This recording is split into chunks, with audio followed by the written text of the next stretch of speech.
एक बार एक नौजवान बहुत परेशान था। उसे लगता था कि उसके गुनाह इतने ज्यादा हैं कि शायद कभी माफ नहीं होंगे। शब बारात की रात वो मस्जिद के एक कोने में बैठा आंसू बहा रहा था। पास ही एक बुजुर्ग बैठे ये सब देख रहे थे।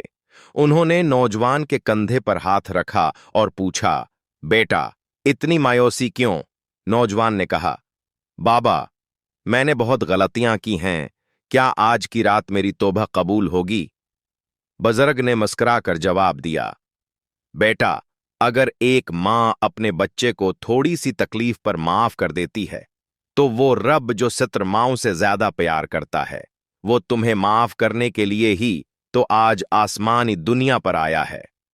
बस एक बार सच्चे दिल से उसे पकारो तो सही, क्योंकि आज नसीब लिखे जाते हैं और गुनाह मिटाए जाते हैं। नौजवान ने सुकून का सांस लिया और सजदे में गिर गया।